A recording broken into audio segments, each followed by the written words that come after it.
한 주간 동안 잘 지내셨습니까? 저는 여기서 유창하거나 아주 고급스러운 설교는 할 수 없습니다. 그리고 우리 아이들을 그동안 가르쳐왔고 연이어서 오늘 설교를 통해서 우리 아이들이 배웠던 것을 연이어 가고자 합니다. 혹시 제가 부족하더라도 용서하시고 하나님의 사랑으로 은혜 받으시길 바랍니다. 기독교를 종교로 삼고 예수 그리스도를 나의 구주로 믿어 입술로 고백하는 삶이 자연스러워지는 것은 많은 시간을 필요로 합니다. 특히나 내가 하나님께 맞는 초점을 찾아서 살아가는 목적을 바르게 알고 말씀을 푯대로 삼는 삶은 더욱 많은 시간과 인내와 지구력을 필요로 합니다. 많이 떨리네요. 향방 없는 삶이 아니라 목적이 완성되어서 흔들리지 않는 인생의 항해는 기독교인이기에 예수 그리스도를 구주로 시인하고 하나님의 후사로서 살아가는 의미 있는 그 걸음걸음이 결코 하나님 없이는 이루어질 수 없고 의미도 없습니다. 저의 지금까지 시간 속에서 하나님께서 보내주신, 그래서 붙여주신 늘 순진무구하고 눈에 넣어도 아프지 않고 힘들게 해도 힘들지 않았던 소중한 친구들이 있었습니다. 그 친구들은 아주 어리지요. 영아, 유아, 유초등부, 중고등부, 청년부 아이들이었습니다.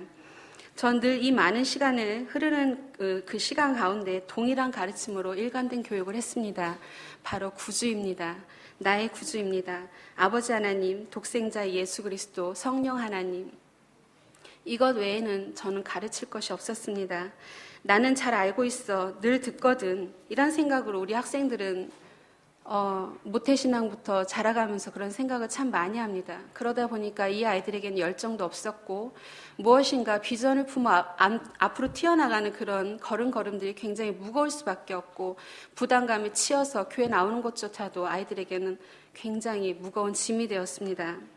그렇지만 그 모든 것들이 예수 그리스도 하나님이신 나의 아버지께서만이 주관하시는 나의 인생길이구나라는 것을 깨닫게 하는 그 시간들은 굉장히 힘이겼고 많은 시간을 요했습니다.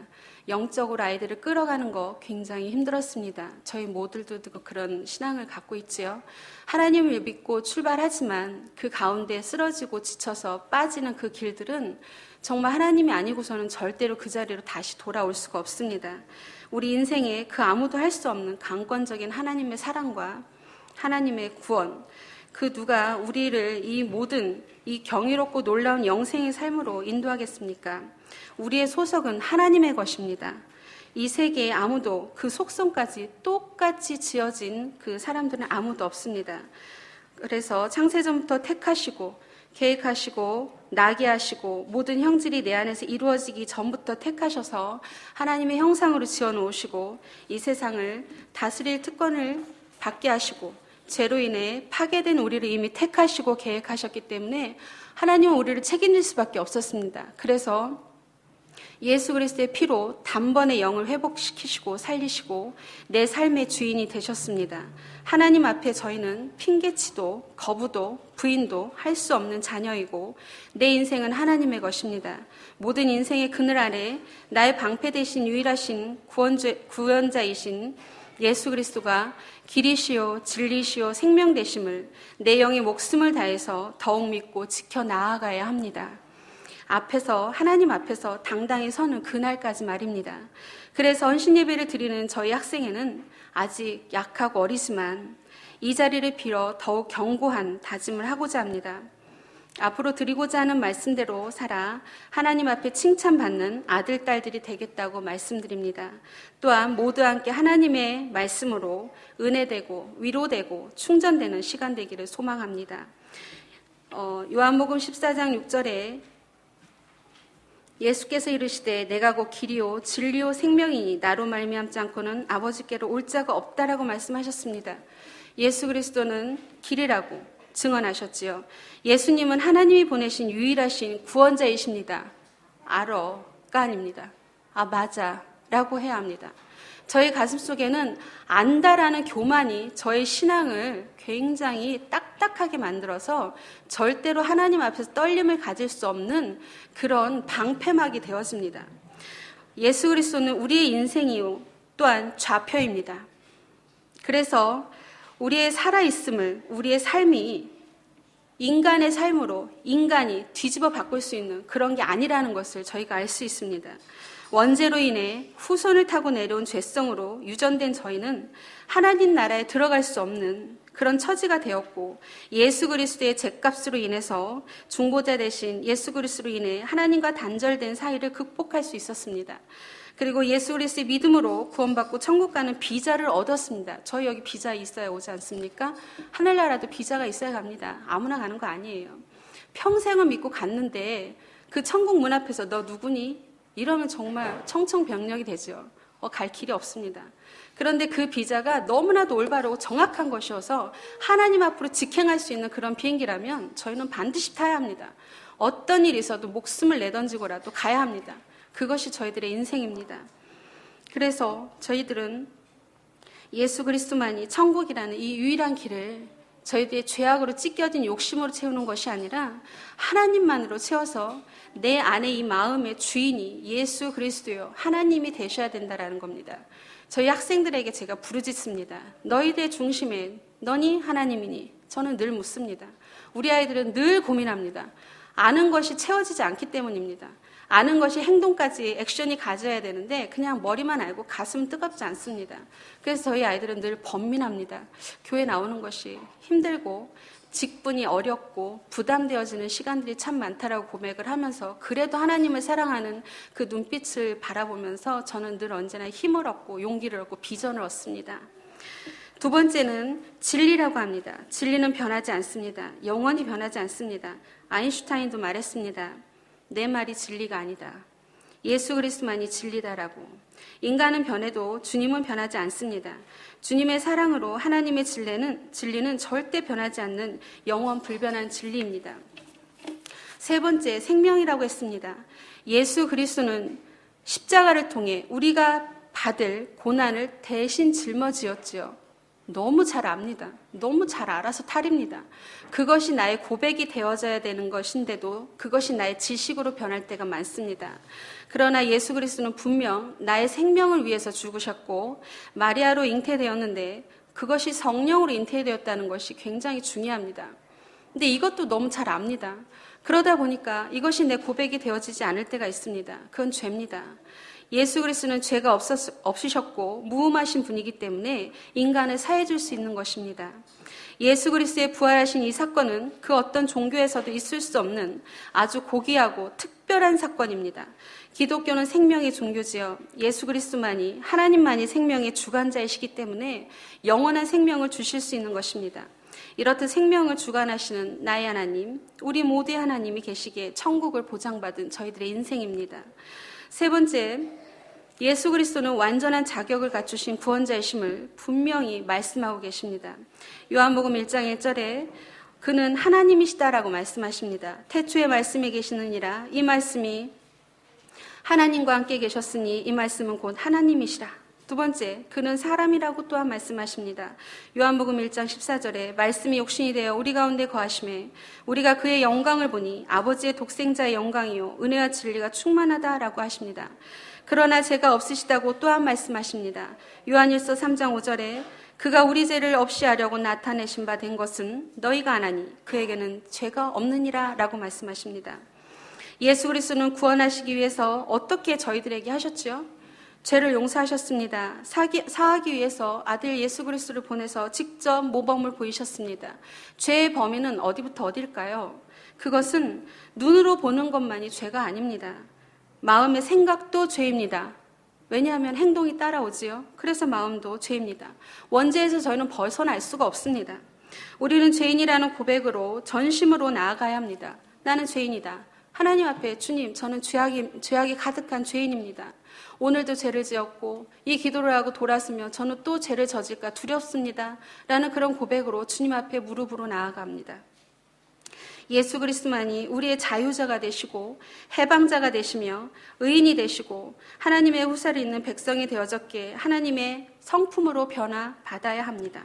지금도 하나님 우편에 앉아 계셔서 기도하실 그 분을 기억하십시오. 나를 위해서 누군가가 기도해 준다는 건 굉장히 축복입니다. 그런데 끊임없이 단 1분도 쉬지 않고 나를 위해서 기도하시는 예수 그리스도가 있다는 그 사실은 저희들에게 놀라운 축복일 수밖에 없습니다.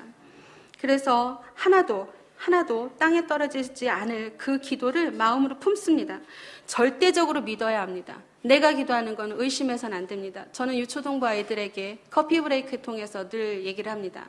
기도해라. 그러나 절대 의심하지 마라. 너희가 의심을 하는 순간 너의 기도는 땅바닥에 떨어질 것이다. 어떻게 해야 될까? 의심하지 않습니다. 그래, 무조건 믿어야 돼. 라는 말씀을 매주 합니다. 세뇌를 시켜야 될 것 같습니다. 우리 아이들이 커가면서 무엇을 의지하겠습니까? 부모님은 영원히 내 곁에 계시지 않습니다.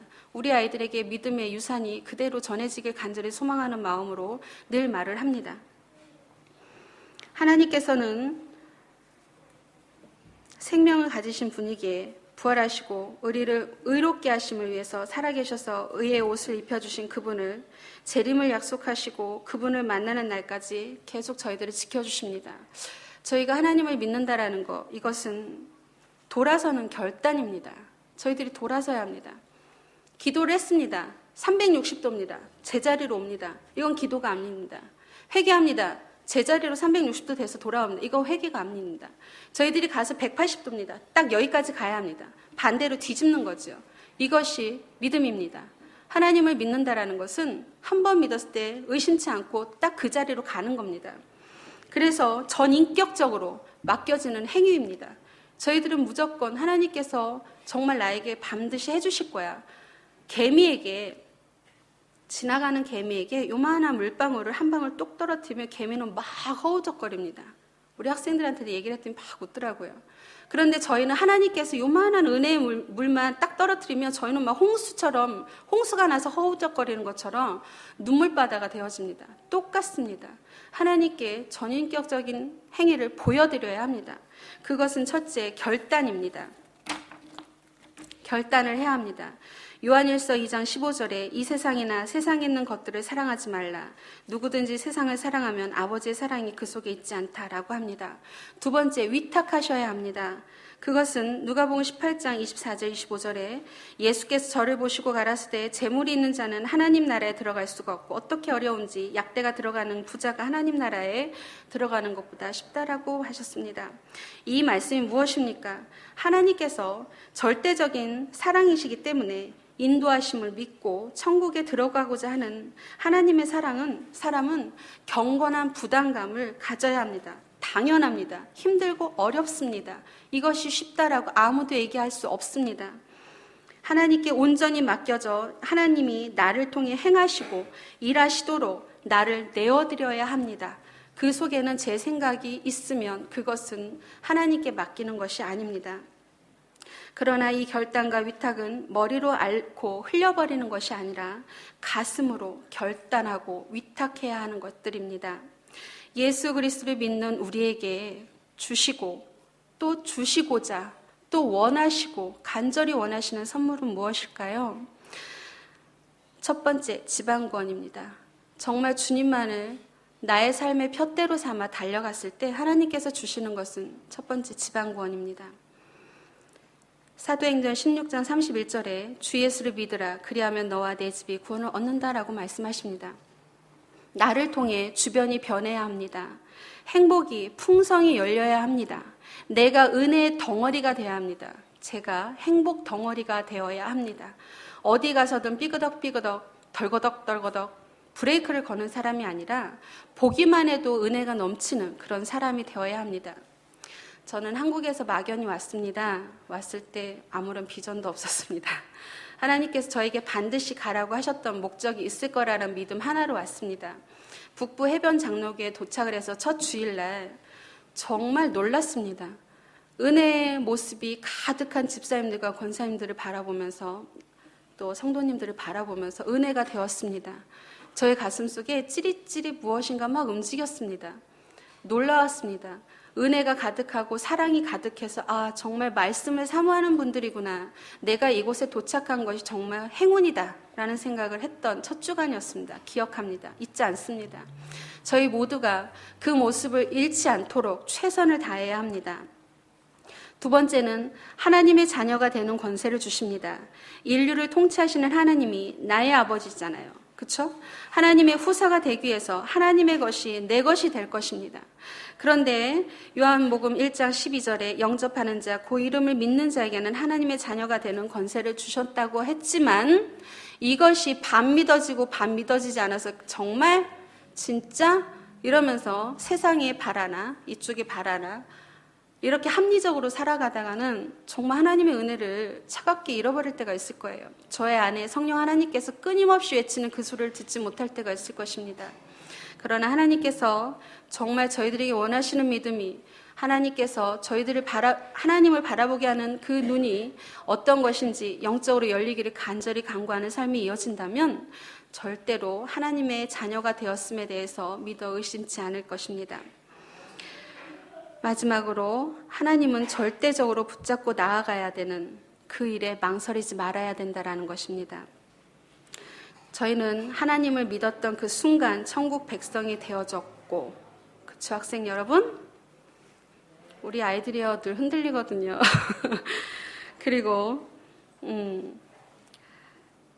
영생을 이제 받기로 약속된 저희들 사람이기 때문에 하나님 앞에서 죽음도 두려워해서는 안 됩니다. 그것은 주님을 믿는 그 일에 정말 목숨을 내던져야 된다라는 거예요. 정말 죽으라는 게 아니라 정말 내 영에 도움이 안 되는 육적인 것들을 다 버리고 죽여야 된다라는 말입니다. 진실로 진실로 너희에게 이르노니 믿는 자는 영생을 가졌다라고 요한복음 6장 47절에 말씀하십니다. 우리의 삶에 불쾌한 일이 있어도 참아주시고 끝없이 기다리시며 사랑해 주시고 용서해 주시고 포기도 하지 않으시는 사랑의 하나님이 우리 모두를 늘 깨닫게 해주심에 감사하시는 순간순간의 삶이 되기를 원합니다. 또한 내 모든 몸의 세포 하나하나가 하나님을 찬양하고자 갈망하는 삶으로 내 일평생을 하나님의 뜻을 분별하고자 하나님께 안테나를 세워서 주파수를 맞추고 초점을 맞춰서 좌로나 우로나 치우치지 않는 소중한 시간들이 되어지는 인생이 되시기를 간절히 소원합니다. 또한 귀하디 귀한 날들이 끊임없이 이어지는 그 시간 속에 시간이 흐르는 것에 내 생명도 존재하고 하나님께서 나를 허락하신 그 사실에 대해서 늘 감사하시는 삶이 되어지시기를 사랑하는 우리 학생의 친구들과 모든 분들께 간곡히 소망합니다. 기도하시겠습니다.